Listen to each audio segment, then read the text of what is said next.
Let's talk about the dry dock incident. Monarch operatives transported you from the university to the ground zero operation at the shipyard. Still upset about that, huh? You were secured, unconscious. Will?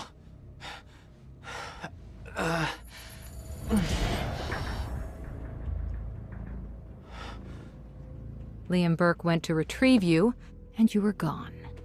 How? Sleepwalking. Step away! Right now! You've 3 seconds till I pull. Have better reflexes. And you're a marksman.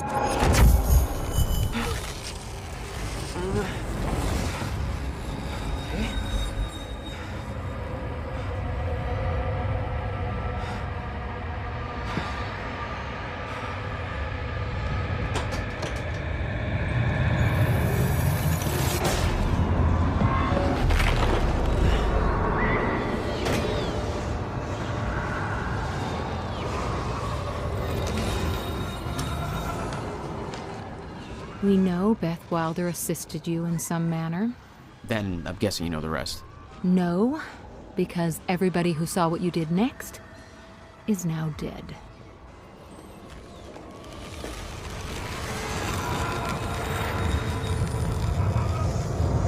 I didn't have a clue where I was or why.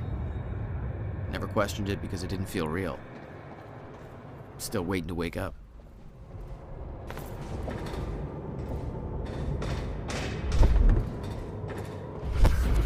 The old industrial area. Why am I here?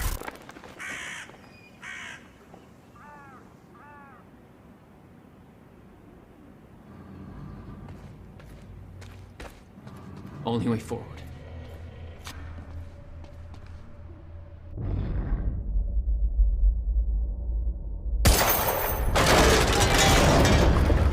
Huh.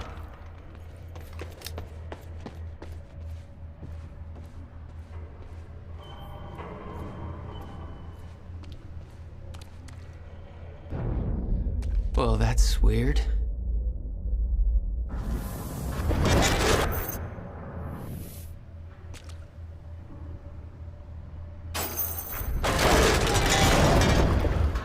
Okay, doesn't last. Noted. When the fracture broke time, some objects became unstable. With my new abilities, I could manipulate their timelines, rewind them.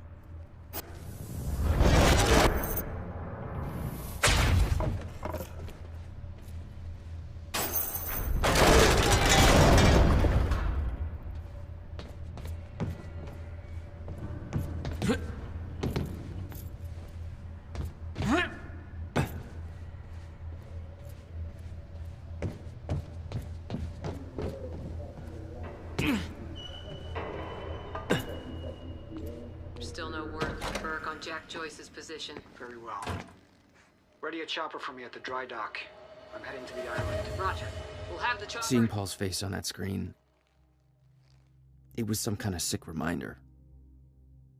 I couldn't escape what had happened, what he did. I needed to know why, but part of me wanted to put a fucking bullet in his head before he could open his mouth. Want us to send additional teams to search for Joyce? Negative. Focus efforts in our PR campaign. Amy Ferrero's confession goes live in a matter of minutes. What about Jack Joyce? Once that confession hits the air, the whole city will be looking for him. He'll have nowhere to turn. He'll come to me tonight. At the gala? You're sure? Positive.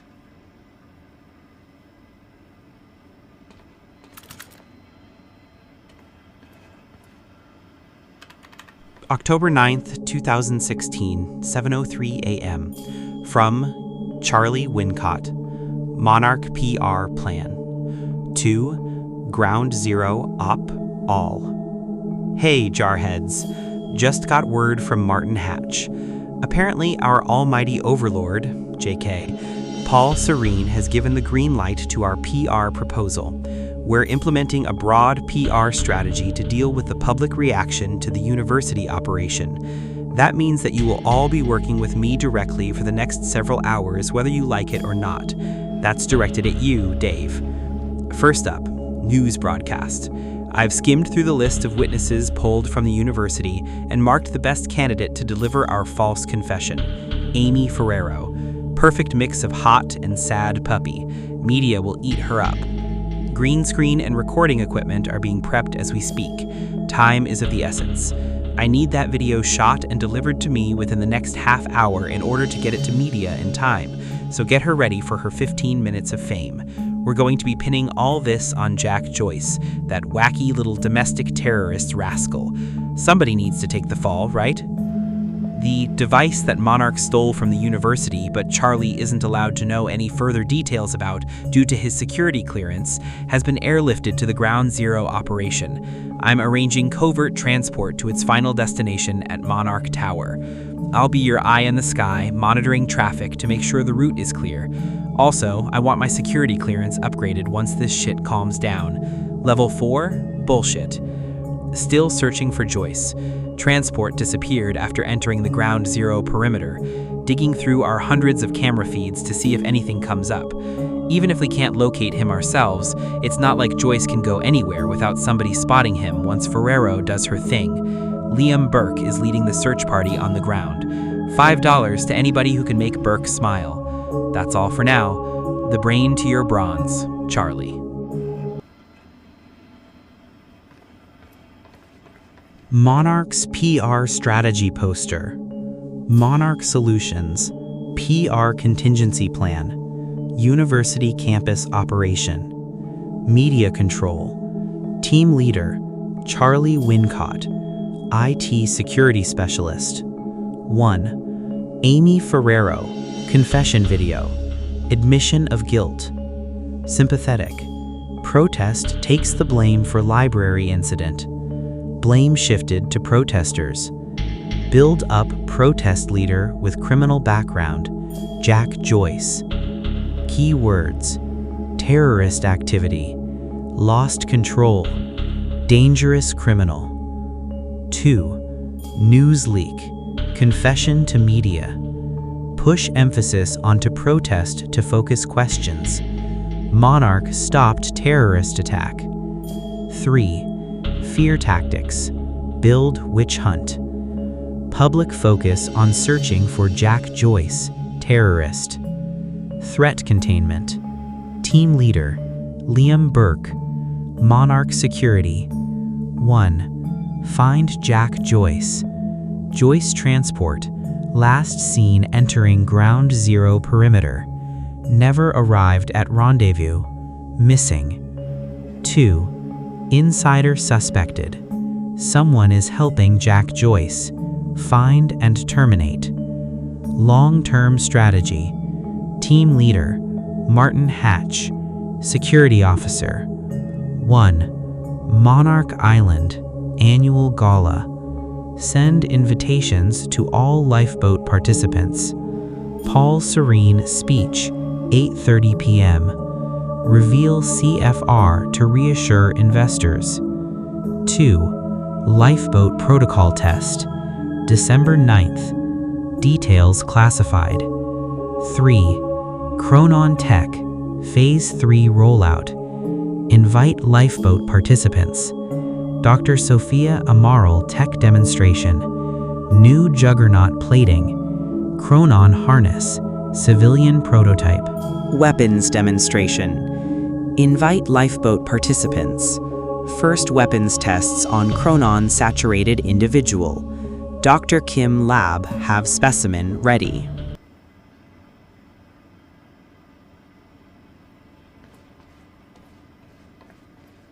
Ground Zero map. Extraction area. Zone protocol. Green zone. You might experience minor or none chronon radiation exposure symptoms. Continuous visit should not exceed 480 minutes or 8 hours. This is an operational area. Zone clearance level 4 required. Yellow zone. Increased density of residual chronon particles present. Company-approved PPE must be worn beyond this point. Report to the supervisor and leave the area immediately if you experience any Type 2 chronon radiation symptoms. Red zone. Potentially unreversible damage from chronon radiation unless chronon environment suit is worn. This is an operational area. Zone Clearance Level 6 required. Personnel need to complete Extraction Protocol training sequence before entering this area. If you experience any Type 3 chronon radiation symptoms, contact Dr. Sophia Amaral immediately. Operation PMRS 55.7240/BM-MON 3 6-meter primary FM simplex. Hey, what's Reaper Squad doing with those video cameras up in A3? Looks like some bitch named Amy's gonna be the poster girl for Serene's PR campaign, filming confession videos. We blew the library to create misdirection. The media's gonna latch to that, and Amy's gonna tell them the protesters were behind the whole thing. You honestly think that's gonna be enough? You got a hell of a lot of noise out there. Well, you haven't seen Serene and Hatch work their magic. 11 minutes after we left, I heard the cleaners had every bullet hole filled. Police have the whole campus roped off. But guess who paid off the police? Jesus. Big shot.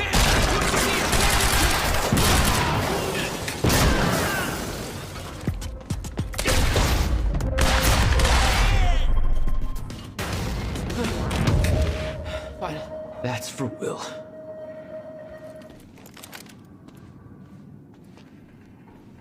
This elevator looks like the only way out of here. There's gotta be a generator around here somewhere. No power. Figures.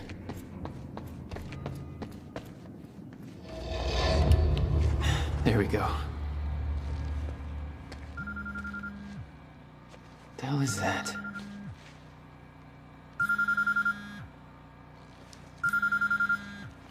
Hello? Jack, this is Beth Wilder. Beth? You're the one my brother was looking for. I'm the one who was attempting to rescue your ass until you decided to go on a gun-blazing ship parade through that warehouse. Now listen closely. You're at the outskirts of a Monarch chronon harvesting operation, and Paul Serene is at the dry docks nearby. Not a recipe for fun times. So how about... Dry docks? If Paul's at the dry docks, then that's where I'm No! headed. Jack, the fracture is our only priority now. Time is ending. Will said he...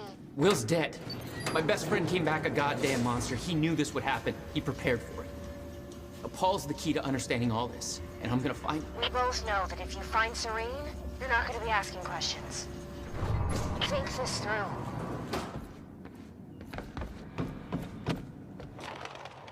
Paul was at the dry docks in the distance. I recognized the place. William had a workshop in that industrial area for years. I knew that couldn't be a coincidence.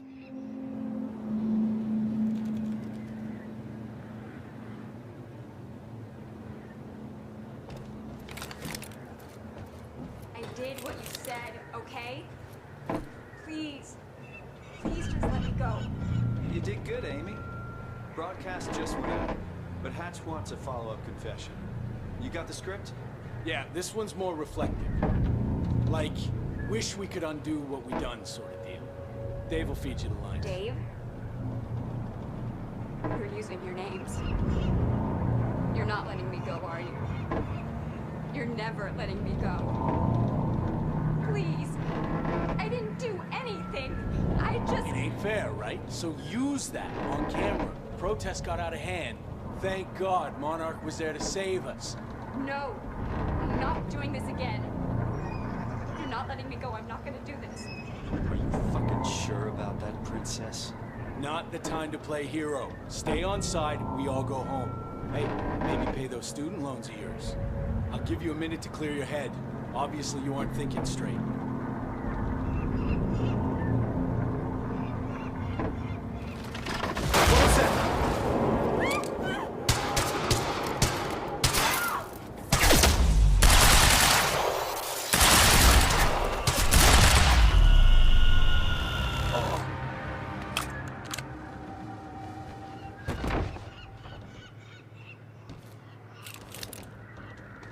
Jack Joyce. You. From the protest. What do you... I am so sorry. I didn't want to, but they made me do it. They made you do what? What is this place? They forced me to make false confessions for the news, I think. I'm so sorry, Jack. They were armed. Hey, whatever you did, it's not your fault. None of this is your fault. I'm just glad you're okay.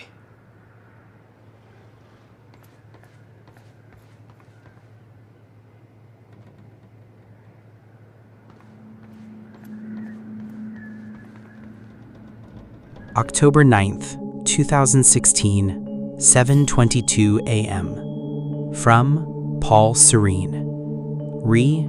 Ground Zero Operation. To Sophia Amaral. Sophia. Yes, the fracture has begun. And yes, it will take its inevitable course. But you worry too much. I understand your concerns, but our preparations will be ready by the time it has run its course. Keep in mind that I've been to the end of time. I've seen how this plays out. We've taken every precaution necessary. Now we just need to make sure that the pieces fall into place. We cannot cancel the gala tonight. The team needs reassurance that our plan is moving forward without further complications. Even those who aren't aware of the lifeboat protocol need a guarantee that their efforts are not in vain. They need to know that I am in control. The university was only the first step. Now, the real work begins. I am almost finished up at Ground Zero. I will head to the island for my treatment very soon. I couldn't have done this without you, Sophia. Paul. To Paul Serene. From Sophia Amaral. Date, October 9th, 2016, 7:01 a.m. Subject, fracture and your health. Paul. The fracture occurred at exactly 4:15 a.m., just as you predicted. However, the stutters seem to be occurring at an alarming rate, much more frequently than we expected. I know better than to question your knowledge on the matter, but I just want to be sure that the timeline you proposed grants us enough time for what must be done. You didn't receive your treatment before you left. I can't stress how important it is that you continue consistent treatments, or the efficiency will dwindle. We can't afford for your sickness to intensify. Not now. Please come to the island to receive your treatment as soon as time permits. I'm worried about you. Dr. Sophia Amaral, Head of Research. I knew Monarch was doing something, but this is completely fucked up.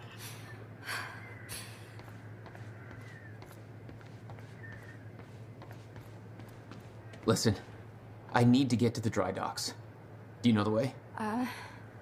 No, I don't think so. But they took me in through a security station nearby. I can help you find a way through there. I owe you.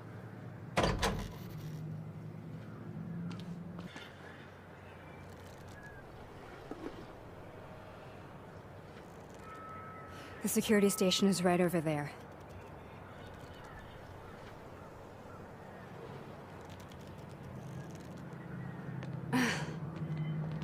I knew Monarch had a dark side, but this?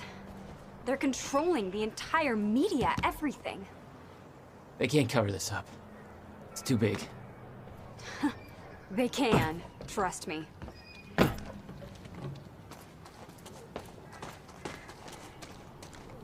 It's locked.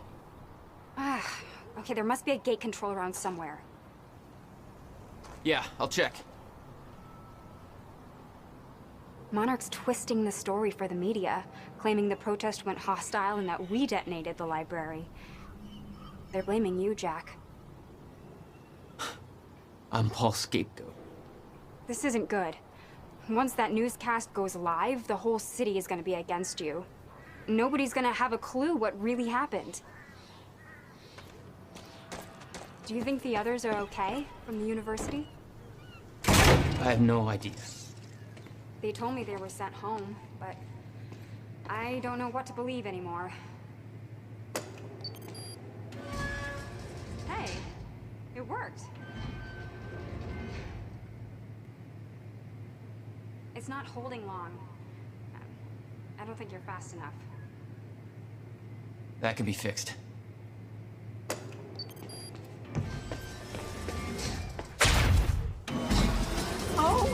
my god. You're just like them. Like who? I saw them on the way in. These geared up soldiers that blink in and out. Okay. Oh, something new to look forward to. You know, I thought I was losing my mind when I saw that. You're part of this. I need to know what's going on. You really want to open that can of worms? You just defied physics. I'm entitled to all the worms. All right, my brother tried to explain. Time is an egg, which is now fucked. A time egg, which is, it's fucked. It's like broken. I don't know. What? Why is there an egg? Time is ending. Monarch has something to do with it. Get me to the dry docks and I'll find out why.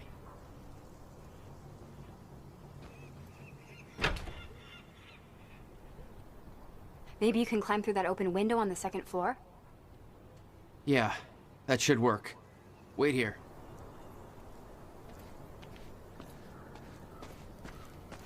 Okay, well, I'll fill you in with what I know, but when you put the pieces together, it all goes banana pancakes. So everyone thinks that Monarch is run by this smarmy asshole named Martin Hatch, but everyone here answers to a guy named Paul Serene. And apparently he founded Monarch in 1999. Now, here's the thing. Paul Serene is the exact name of a guy who was heading some top-secret physics project at my university. So it's gotta be the same guy, right? Wrong. Now, I heard that Monarch was there to steal the project from the university, but why steal something from yourself? Also, I saw that guy Paul Serene on campus once, and he looked like 30 years old.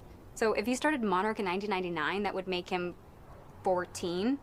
So unless he's a Doogie Howser of corporate America, that's impossible. Banana fucking pancakes. So Paul founded Monarch.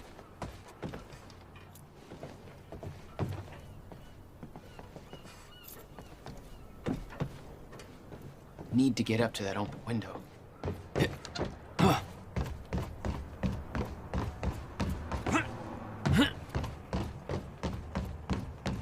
window's pretty high up, but I think it's the only way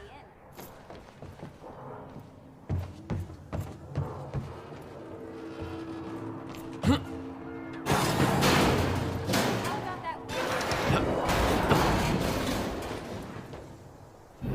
Is that another one of those?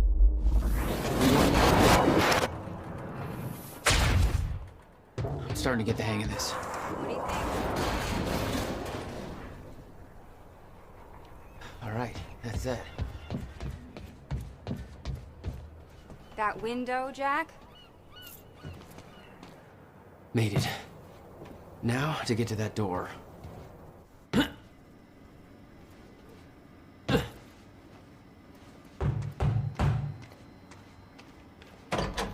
Finally. Good work. I need to make this right. I'm gonna use the terminal up here and try and dig up what Monarch's really up to.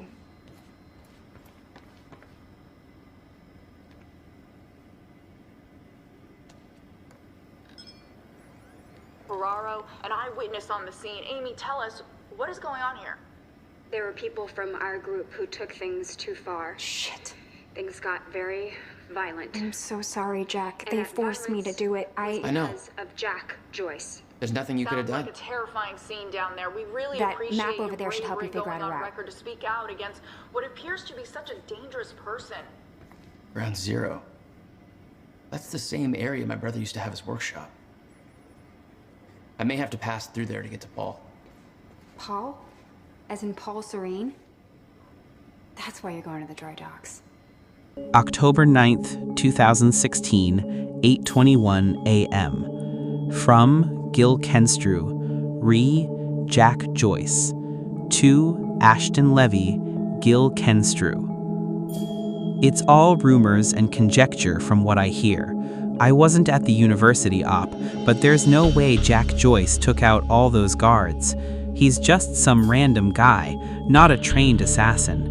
The stories floating around make it sound like he's shooting laser beams out of his goddamn asshole. Anyway, they got Liam Burke hunting him down right now, so I think it's safe to say Joyce is fucked. Off the record, I heard Paul Serene has been investigating a potential traitor within Monarch. Somebody's been accessing all kinds of confidential information. Remember that research Dr. Amaral was doing to find a permanent cure for Serene's sickness? Rumor has it somebody sabotaged the tests, had to start over. Just a few weeks later, the uni-op goes sour. Willing to bet the same person sabotaged us there. Keep your eyes peeled, man. To Gil Kenstrew, from Ashton Levy. Date, October 9th, 2016, 8:10 a.m. Subject, Jack Joyce. Gil, were you with Prowler Unit at the uni? Hearing all kinds of rumors that Jack Joyce took out 7 squads on his own. They're saying he's chrono-active without any kind of tech. We're getting stories about him freezing operators, disappearing into thin air. Even heard one about him being in 2 places at the same damn time. I thought it was all bullshit, but we just got word that his transport went missing after it entered Ground Zero perimeter. How the hell does that happen? We got reason to be alarmed? They ain't telling us shit over here. Ashton. We have unfinished business. You may want to stay here until I'm done. Yeah, I think you're right. I'll open the door for you. Okay, stay in contact. Find a radio. I'll be on channel 3. And be careful. Yeah, you too. Mr. Serene's chopper is inbound for... Hey, Clarice? That you? This is HQ Alpha. Charlie, I told you to stay off the operations channel. Sure, Clarice, listen. Hatch told me to search for Joyce. I've got footage of Burke taking out a guard in A1.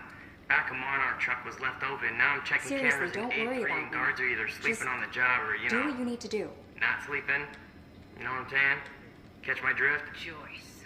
With a trajectory towards kicking over some expensive-ass sandcastles. Look, I'm gonna keep looking for him. I'm just giving you a heads up, okay? Over an hour or whatever.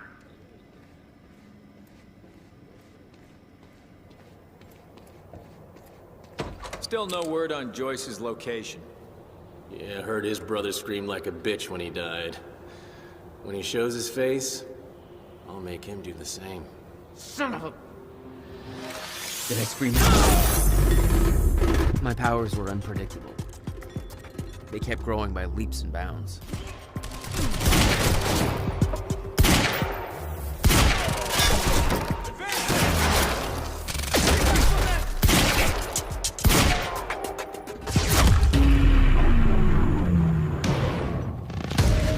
Jack?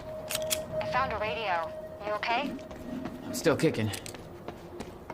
Monarch radio is lighting up. They heard a noise and know you're coming. Be careful out there. Thanks for the heads up.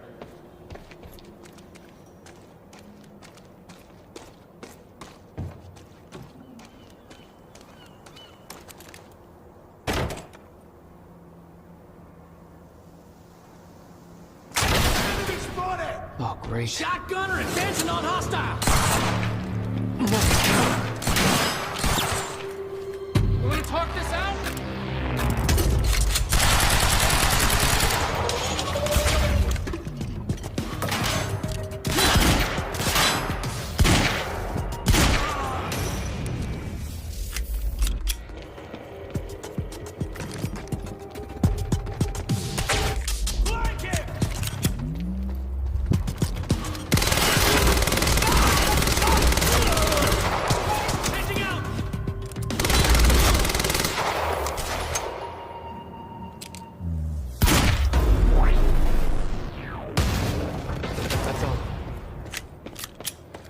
Still okay out there?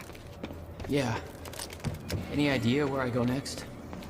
Well, before you said hi, Gatehouse Squad was talking about activating security measures to lock some door on the 2nd floor. That's a start. Thanks. Looks like a way out. Now, how do I get it open?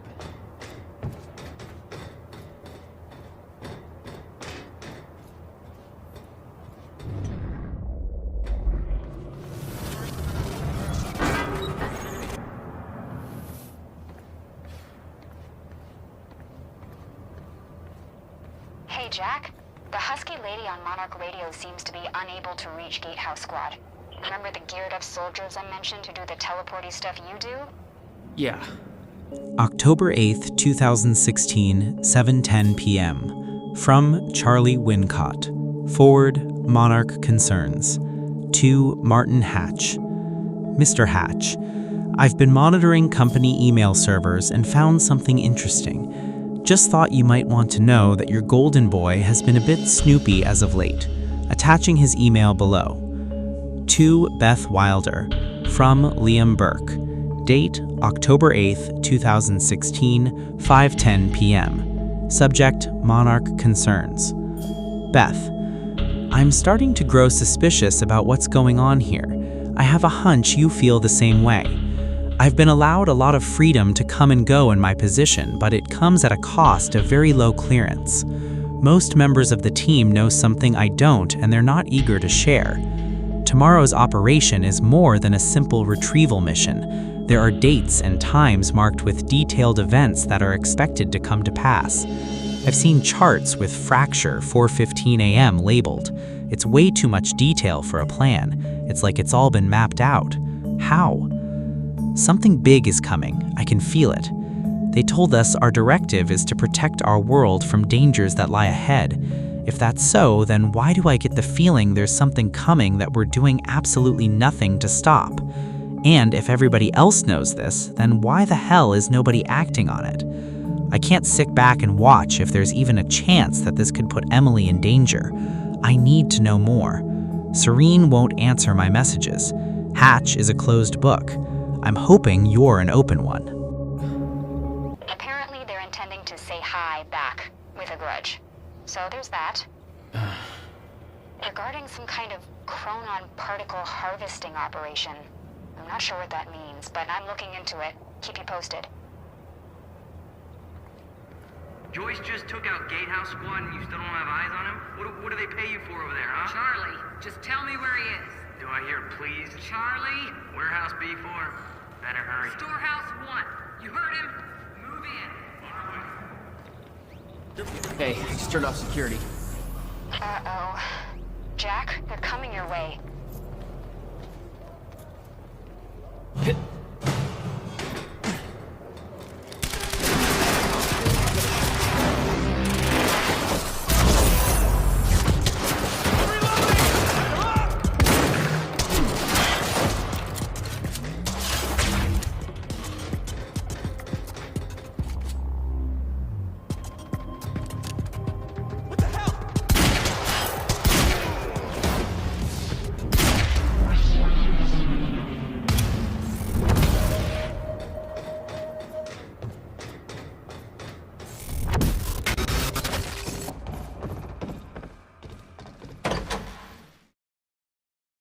You rescued Amy Ferrero at the Ground Zero operation.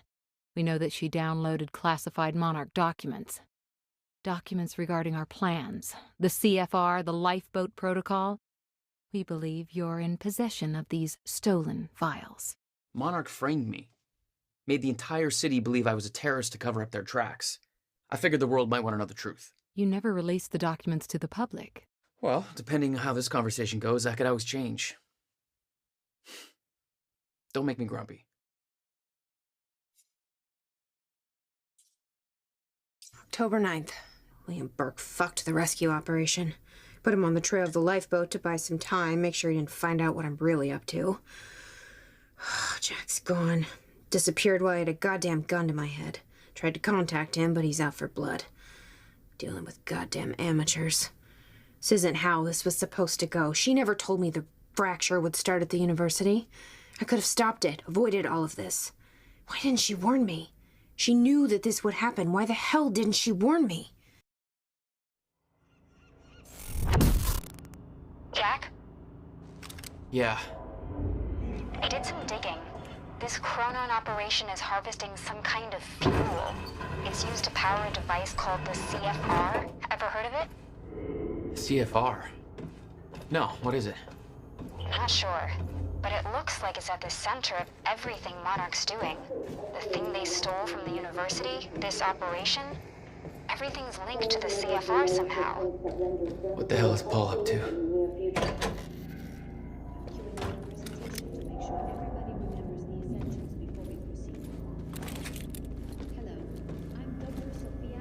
Sophia Amaral. Monarch's resident chronon scientist. Oh, she must know a lot of the same stuff Will did.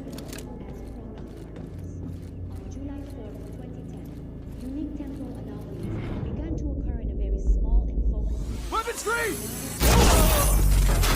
Focus, Jack. Focus.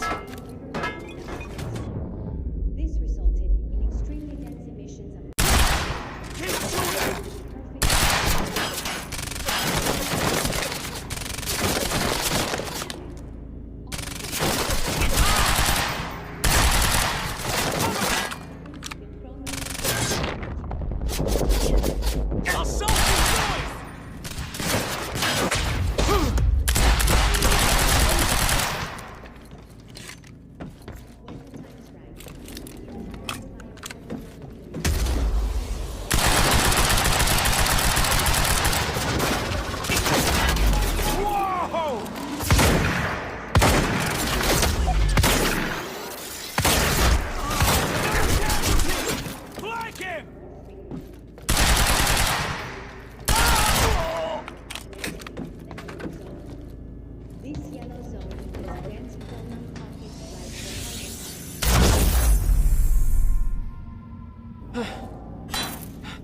Gotta find a way out of here.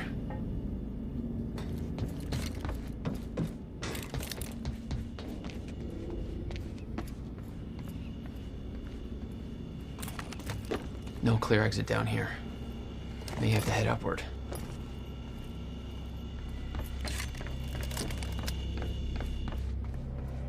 There's gotta be something I can use to get up there.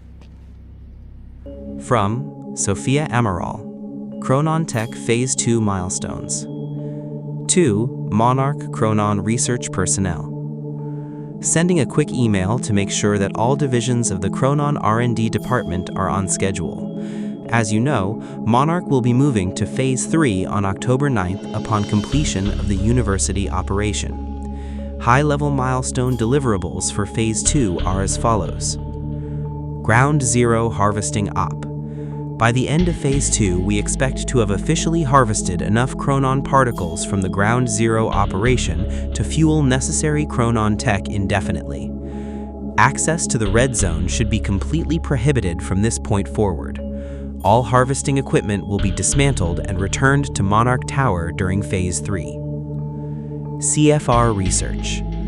All research regarding the CFR must be complete, and the CFR must be returned to Monarch Tower for safekeeping. Lifeboat. Prototype testing phase of the lifeboat should be complete. Further testing will commence once the CFR is returned to Monarch Tower. Chronon Tech.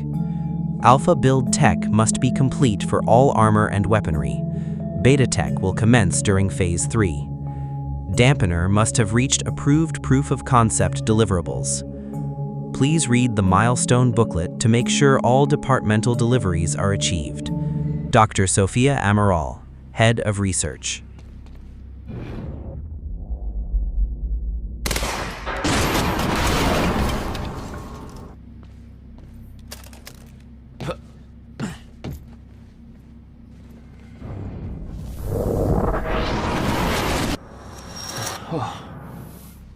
Not your average elevator. Jack, I found documents here about some kind of private gala Monarch is hosting tonight. Tonight.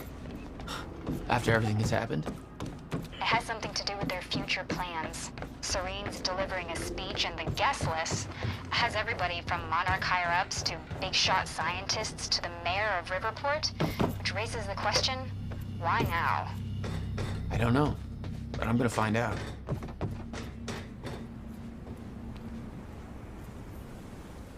Okay. Getting closer, I think. Now, which way's the dry dock?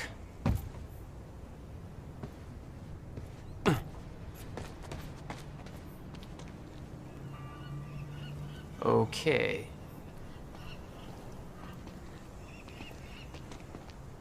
Tower Okay, Riverport. looks like the trailer has This is power Teresa now. Sedmak, filling in for Bobby Radford. Bobby's taking a little break for health reasons. I'm sure you'll all join me in wishing him a speedy recovery. Just take all the time you need, Bobby. We've got your back.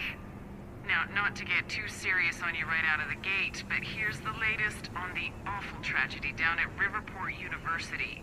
The authorities are now looking for Jack Joyce, believed to be the mastermind behind the terrorist action at the university and personally responsible for several deaths.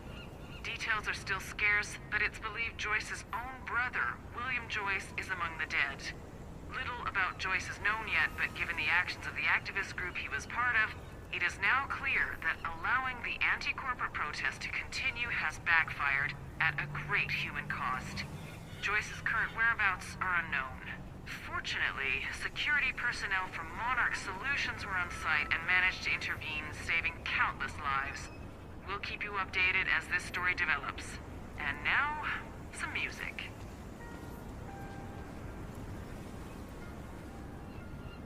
Paul's men had taken the briefcase from Will's car, dumped the contents on the table. Will had said he needed something from his briefcase to stop the fracture. Wasn't much there, but his phone and a key to the Bradbury swimming pool. Not the most obvious clues. Jack, it's Beth. Monarch just got footage of your lady friend sniffing around some confidential Monarch files. Kind of a big no-no around here. Amy, I gotta go back for her. Don't. I'll pick her up. Where are you? I'm on my way to Paul at the dry docks. Serene's not the priority. I'm getting you out of there. I'll meet you at the dry docks. Channel 1 is the Monarch frequency. Use it to keep ahead of them. And Jack, don't do anything stupid. Thanks for the vote of confidence. May 4th, 2016, 11:35 a.m. From Bruce Livingston. My screenplay. To Sophia Amaral. Hey, Dr. Amaral. We haven't talked too much, but I'm one of Serene's guys from Reaper Squad. Working around all this time tech stuff, or chronotech, you call it, I guess, got me real inspired, so I started writing a screenplay. There's a lot of science talk in here, so I want a scientist to check it and make sure it kind of makes sense. Would you mind taking a look? Thanks. Here is the first half. Time Knife, written by Bruce Livingston. Act 1. Interior, office, night. Bruce Savage stands in his office. He is sexually attractive. Somebody knocks on Bruce's door and he opens it. It's a scientist's lady. She looks like a librarian with glasses, but she is actually a scientist. You can tell because she has a lab coat. Lady Scientist, help me. Bruce, okay.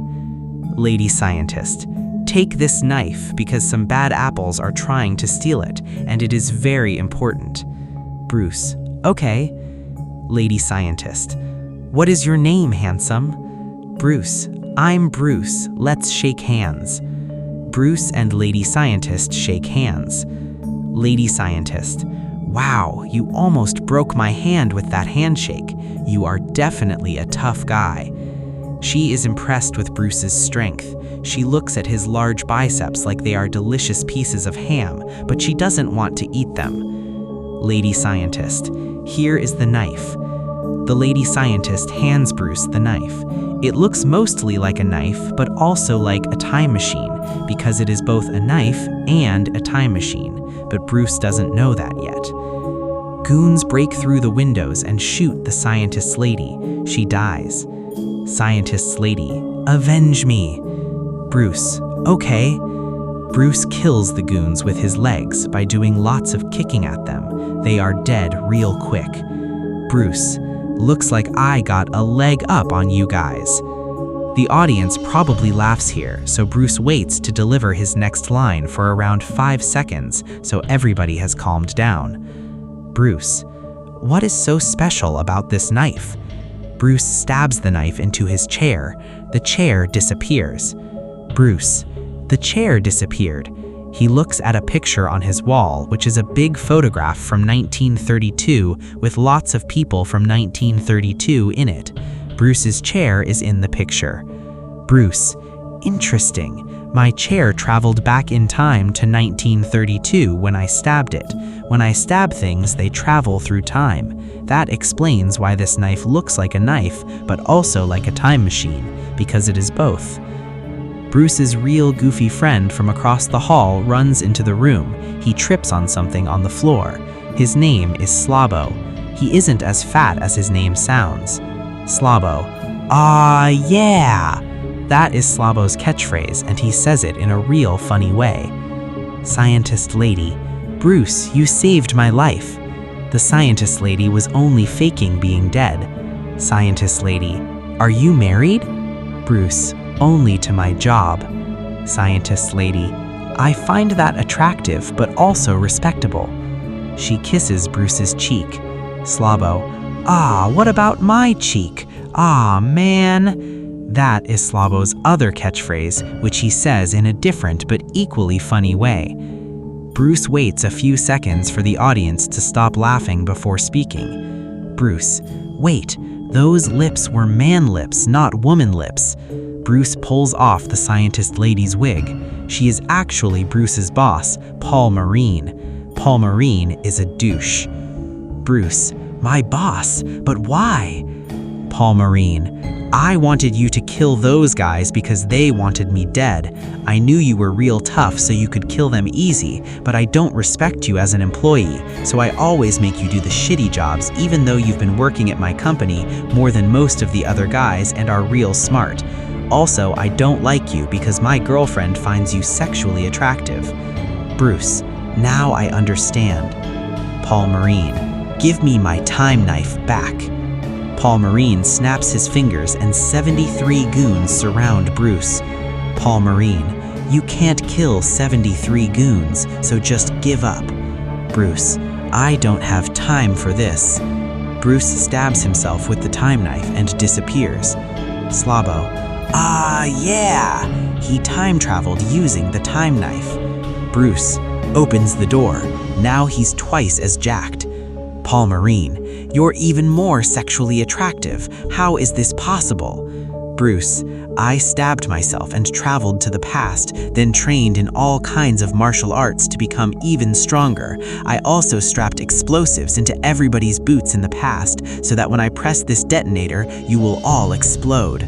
Slabo. Ah, yeah! Bruce. I'm glad I have stocks in this company. Paul Marine. Why? Bruce. Because business is booming. Bruce presses the detonator. All 73 goons blow up like eggs in a microwave. Paul Marine doesn't explode. Luckily, I used my metal detector this morning and found the explosives, so I switched boots with somebody else. Say, Slabo, whose boots are you wearing? Slabo explodes. My best friend, you'll pay for this. You don't want to stab me with that time knife. Why not? Because I am actually you from the future. That doesn't make sense. Yes, it does. Remember that the time knife is also a time machine. I am you from the future, but I stabbed myself with the time knife in order to come back here and do all of this. But we don't look the same. That is a good point, and I'm glad you brought it up.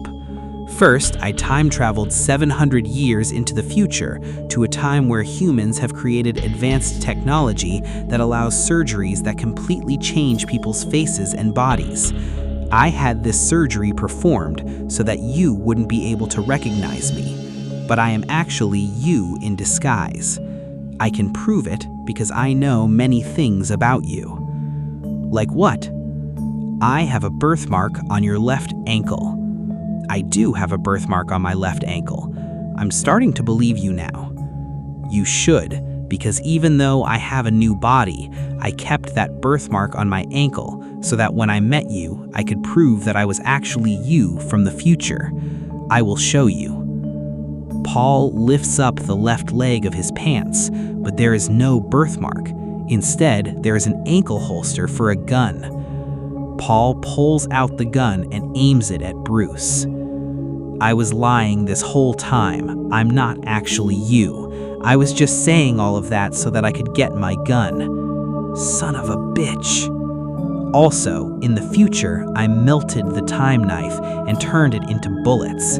Those bullets are now in this gun, which means that I can shoot you, but also send you through time all at once. Finally, you will be out of my way so that I can marry my girlfriend so fine later today, before you are able to tell her that I'm a real shitty guy. I didn't know you were getting married today. I know. My girlfriend so fine made an invitation for you because she admires you and thinks you're attractive, but I destroyed the invitation and then lied to her and said I gave it to you at work. But now I am here to give you a different invitation, to your funeral. Paul Marine shoots at Bruce. Slabo jumps in front of Bruce. Slabo wasn't actually dead. He jumps in front of the bullets and is shot several times. Now he's actually dying. Avenge me. Okay. Bruce goes to attack Paul Marine, but now Paul Marine has disappeared. He's gone. Slabo is dying on the ground, covered in blood. His body is red, like a hot dog covered in lots of ketchup.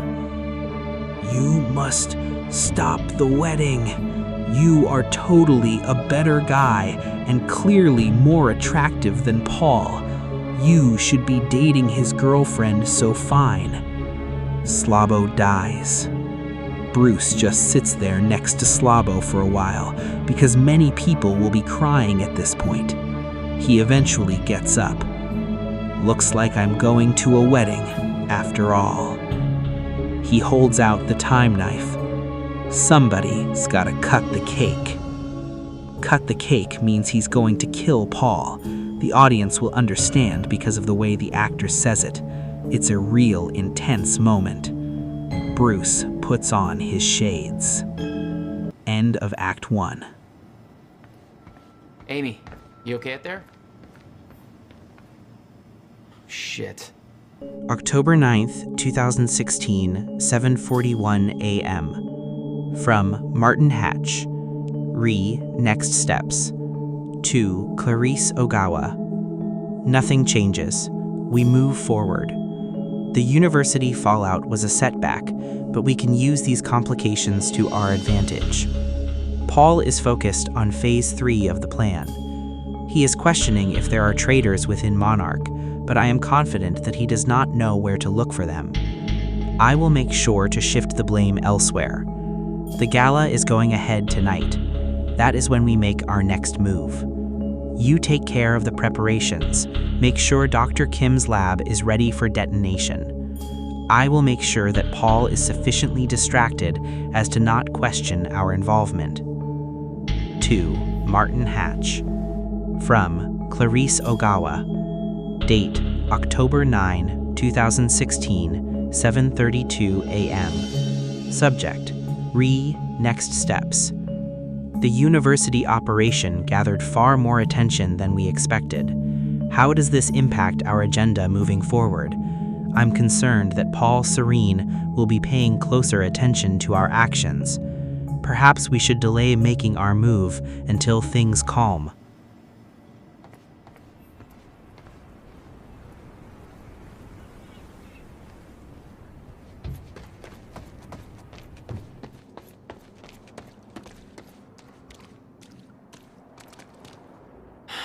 It's locked.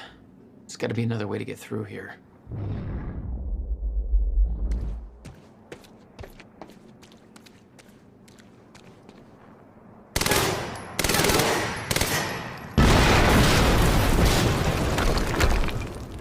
Jesus!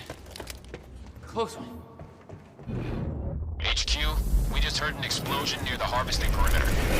Yeah, take a wild guess who that could have been. Charlie, get off the line. Striker team, take defensive positions around ground zero. Roger.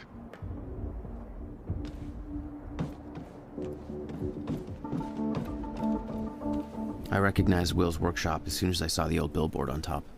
The area we refer to as Ground Zero. It was clear that the workshop was at the center of the Monarch operation. I wanted to see what was in there.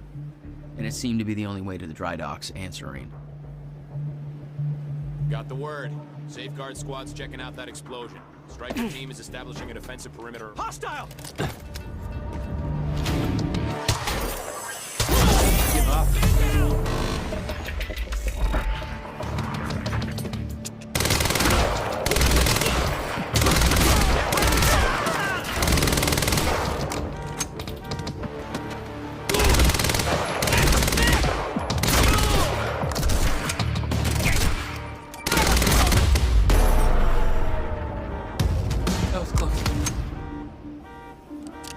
Backup approaching green zone. Engaging target.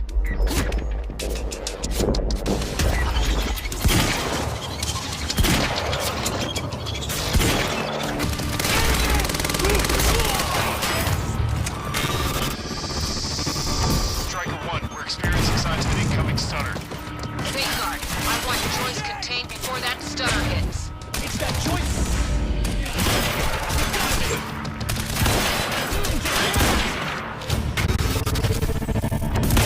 Green zone is compromised. Air approaching. Backup. Gates.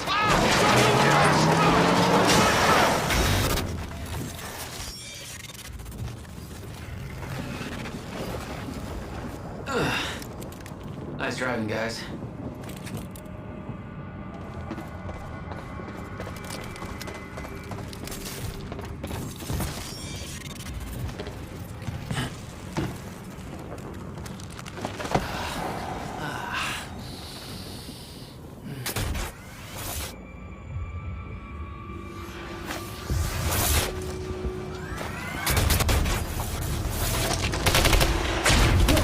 Paul developed technology for his men to move through Stutters. He knew the fracture would occur, prepared for it. Holy shit. And he never tried to stop it.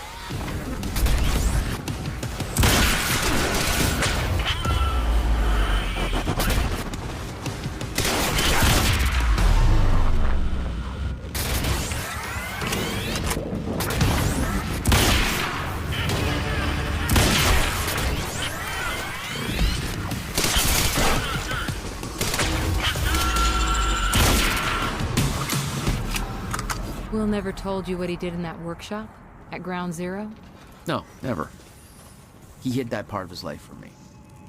Nothing prepared me for the weirdness that was waiting there. And even that was just a prelude to the bad stuff that would follow in that same place later. It's the only way forward.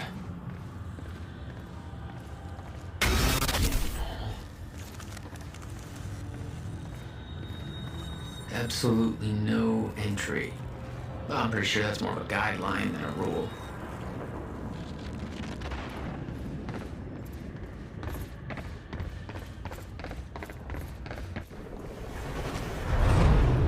What the hell? What is this?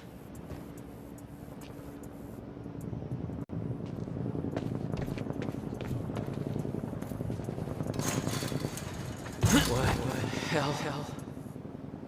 What is this?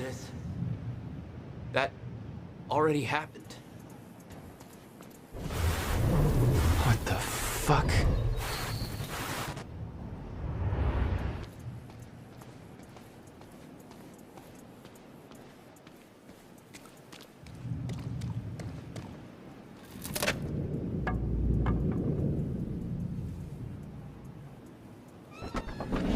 I specifically requested copper-clad niobium. Well.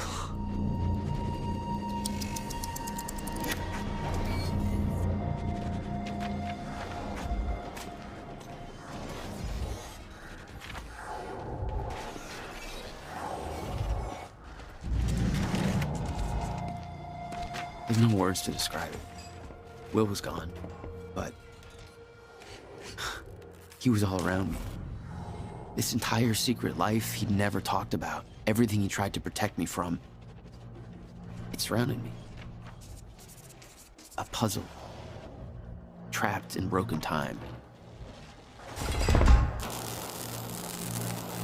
We all thought he wasted his research grant, his career, obsessing over some failed experiment. That's what he led us to believe. What he built there, it never failed. It works. It works.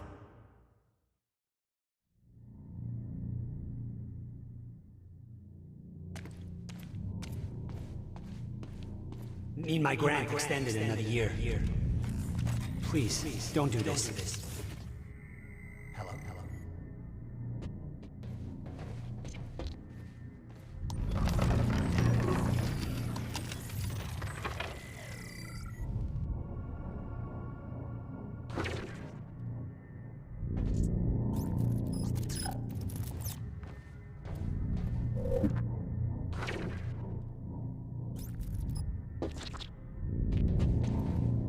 Countermeasure. I hope to God this works. Will. It's gone.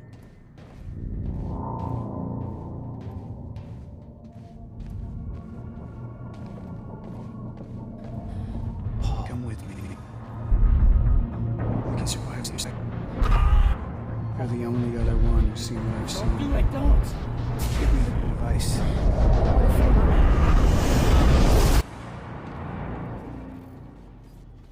I knew something went horribly wrong there, but it was scrambled. It was impossible to crack. It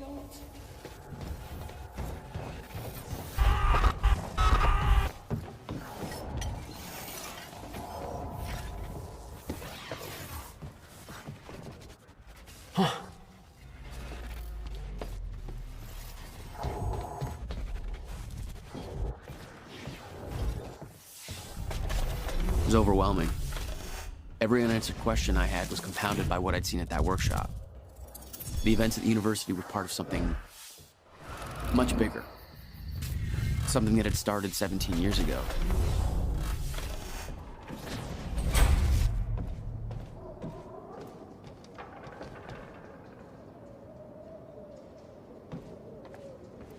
Okay, dry dock. Get to the dry dock. I'm almost there. Gotta get to Paul. October 9th, 2016, 9:05 a.m. From Charlie Wincott. Trespasser alert. To Ground Zero Op All. Trespasser alert. Amy Ferrero is in the goddamn security station unsupervised. My understanding was that Amy Ferrero was supposed to be recording a series of false confessions for our PR campaign. Clearly, that's not the case. How do I know she's unsupervised? Because A, she's in the goddamn security station, and B, she's digging through sensitive Monarch files and transferring them to a USB stick.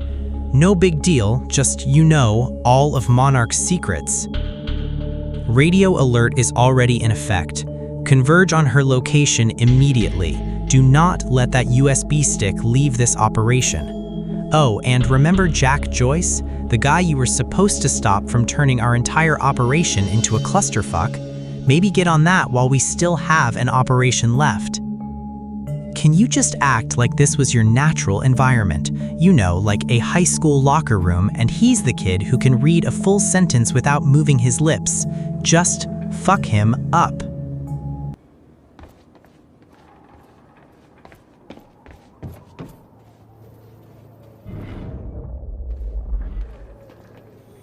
I refuse to leave while Jack's still here. I need to contain. Paul, your condition is critical. The stress. If you don't receive your treatment, you know what could happen. Come to the island right now. The treatment will be waiting for you. You'll be back in top condition by the time the gala starts. I don't like it, but you're right. Always looking out for me. Ready to chop. No. You're not getting away that easy.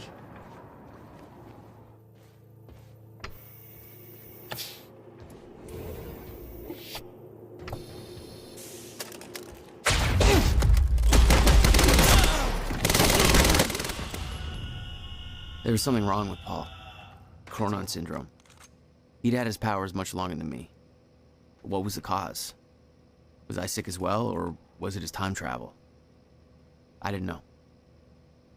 It didn't make anything he'd done any less hateful. October 9th, 2016, 6:15 a.m. From Sophia Amaral, re Dr. Kim's lab and Serene's treatment, to Fiona Miller. Fiona, I share your concern. Paul's treatments are becoming increasingly ineffective, and I hypothesize that the onset of the fracture will increase the Chronon syndrome's rate of progression exponentially. I've been trying to take a more calculated approach at finding a permanent cure for Paul's sickness, but Martin Hatch has shifted all the necessary resources into our tech division instead. I'm beginning to question his behavior. Every attempt I've made to discover a cure has been met with Martin's red tape. Just between us, I do start to wonder if Martin even wants Paul to be cured. I've looked into Martin's past. He began work for Monarch in 2001, but I couldn't find any records about his past or any aspect of his life before then. It's almost as if he just appeared out of nowhere. He was the only one present during the accident that claimed Dr. Kim's life. I don't want to jump to conclusions, but I do wonder what his agenda truly is. Regarding your question, unfortunately there is nothing of value in Dr. Kim's lab, aside from Paul Serene's treatments and confidential files that would be of no use to your research. We will have to find another way to develop a cure. Dr. Sophia Amaral, Head of Research. To Sophia Amaral, from Fiona Miller, date October 9th, 2016, 5:45 a.m. Subject, Dr. Kim's lab and Serene's treatment. Dr. Amaral, would it be possible for me to gain access to Dr. Kim's lab in order to search for any files that might assist in our research? I am concerned about the slow progress in developing a permanent cure for Paul Serene's Chronon syndrome. The treatments are only a temporary solution. I know that Dr. Kim was close to discovering a cure at the time of his death. I know that you use this lab to administer Paul Serene's treatments, but if I could borrow your keycard during the gala tonight, perhaps I could investigate this further while everybody is occupied with other matters. Fiona Miller.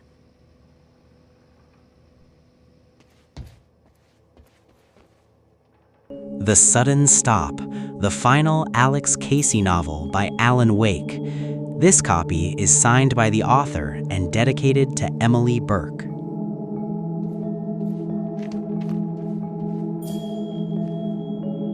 October 9th, 2016, 5:30 a.m. From Fiona Miller, re Jack. To Beth Wilder. Fiona, William Joyce is dead. Our only shot at stopping this is Jack. He can lead us to the countermeasure. I still believe that. Serene got to Jack first at the university. Too much heat for me to intervene. He's being moved to Ground Zero.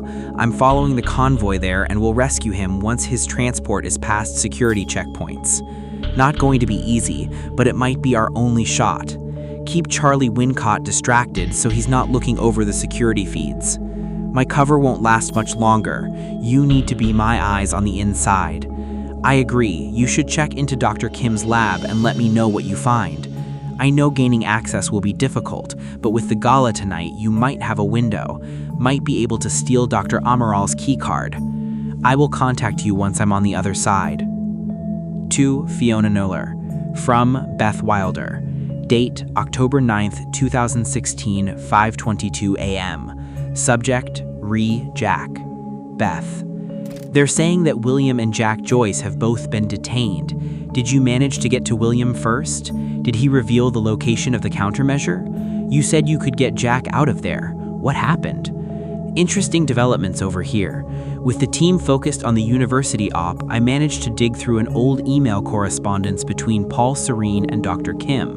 The content of the messages is very cryptic, but before he died, Kim was running some kind of tests from his lab, and William's research and a device related to this were somehow connected to what he was doing. Did he know about the countermeasure? I think I need to get into Dr. Kim's lab and find out more, but that place has been unrestricted access since he died. Not a lot of choice, though. If Jack and William are in custody, then that lab may be our only lead left. I'm just not sure how to do it. I sure as hell can't just ask somebody to let me in there.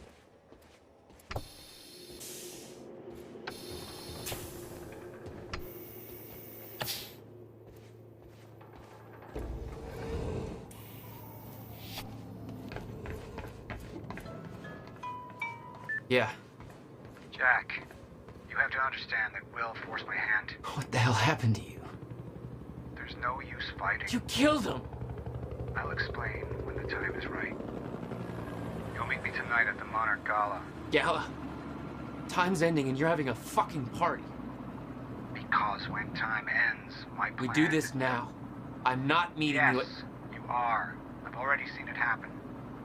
Seen what? What's this all for? Goodbye, Jack. No!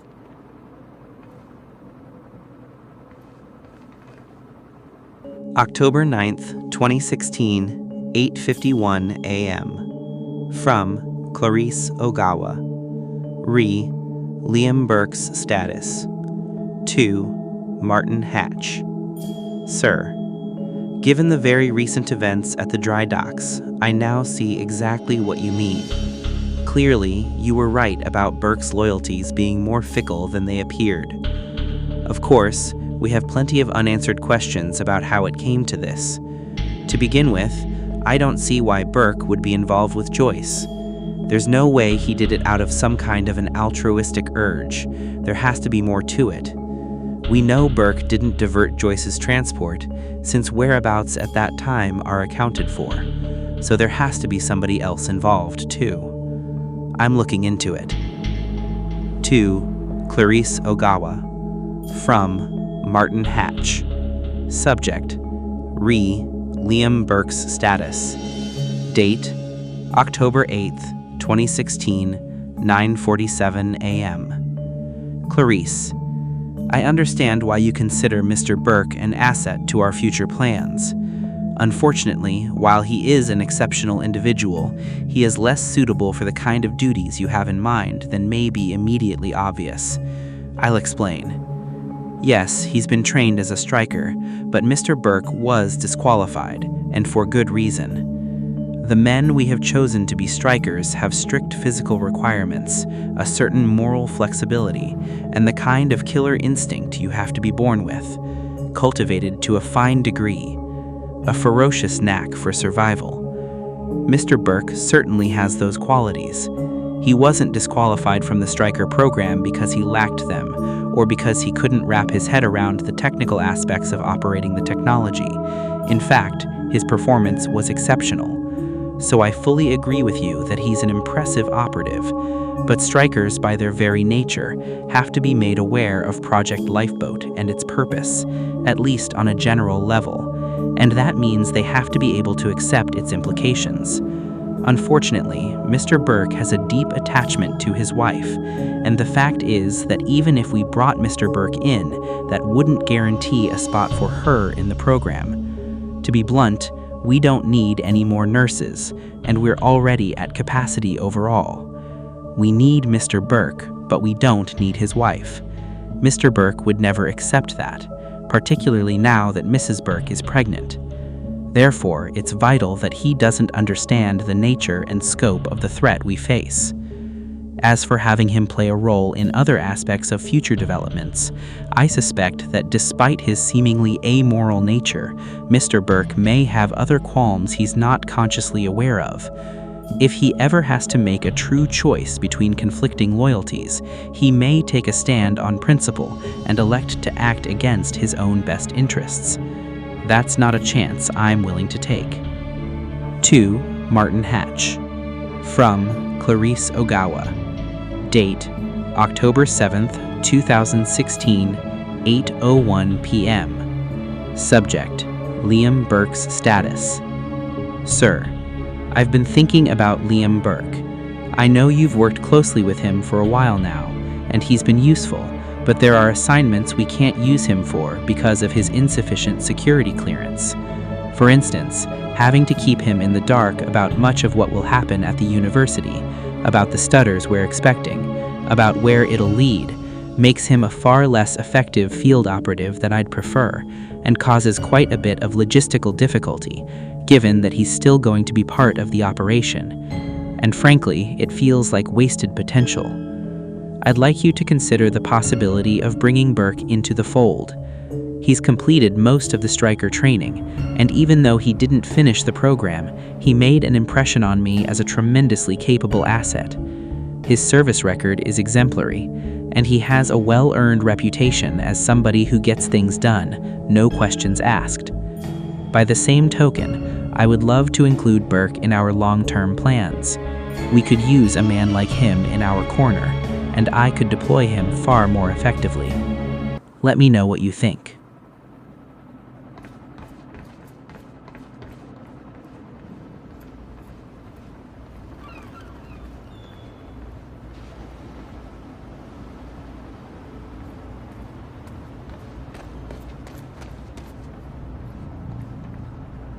September 28th, 2016, 10:32 a.m. From Manuel Porreta.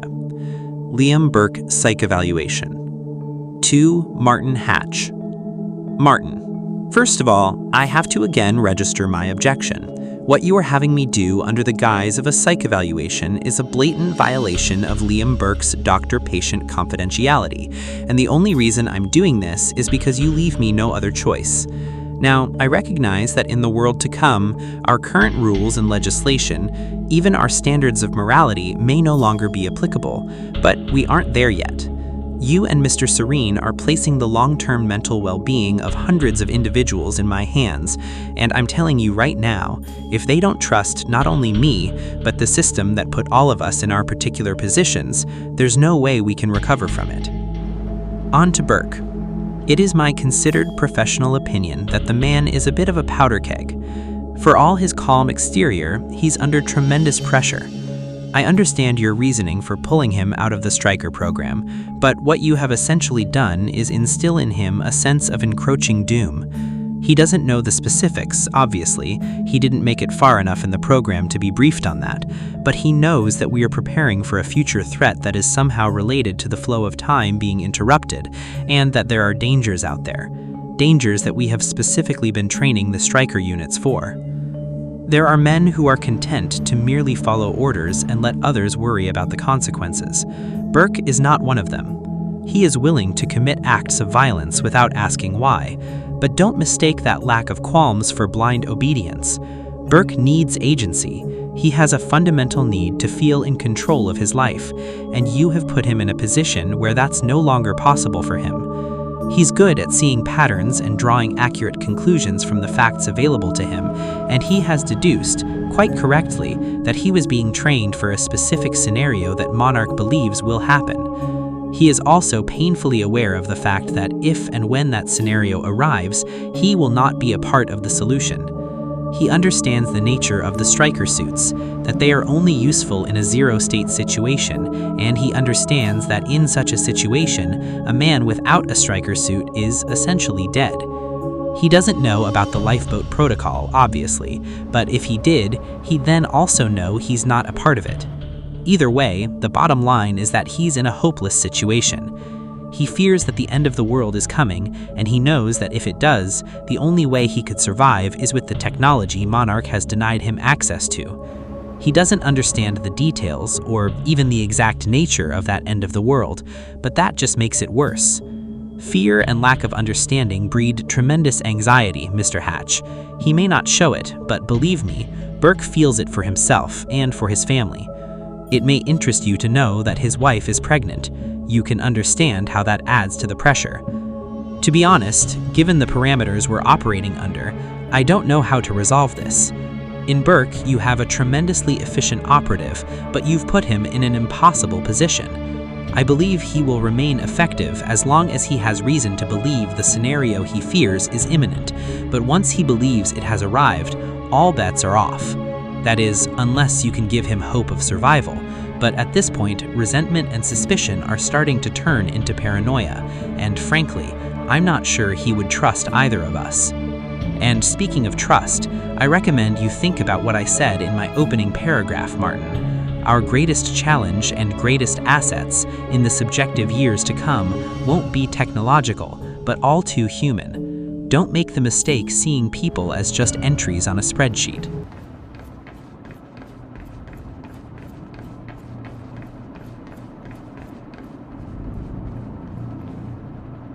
October 9th, 2016, 7:10 a.m. From Charlie Wincott, Amy Ferrero. To Ground Zero Okal. What up, fools? So, I looked up Amy Ferrero. She checks out pretty much how you'd expect. Good grades, no student loans because daddy's got money, popular, the classic "I'm better than you because I care so much" package. Not studying anything even remotely useful in a world where you gotta work for a living. She's into this whole activist lifestyle, always protesting this or that, and generally just hugging every tree and saving every whale she sees. Yawn. On average, she signs 2 petitions a week and generally spends half her life sticking her nose in other people's shit. Credit where it's due, she's pretty good at it. Also, she's got a lot of friends who are all into this stuff, and she seems to be real good at getting them coordinated. Kind of makes her perfect for our purposes, because if you can talk her into saying what we want, there's a lot of folks who are going to listen. No boyfriend or girlfriend, I don't know which way she swings. Why doesn't she put that on the internet? Doesn't she know that's what it's for? But there's that family of hers. Looks like she's got real close ties, so if we need leverage, that's where you'll find it. You may want to make sure she stays on our side though. Like I said, she's pretty popular with the rest of these people, and if they get the idea she's been screwed over, they just might get pretty mad. You know how these neo-hippie, bleeding heart hipster types are, always up in arms about something. Holy shit, I'm glad I'm not in school anymore. Charlie.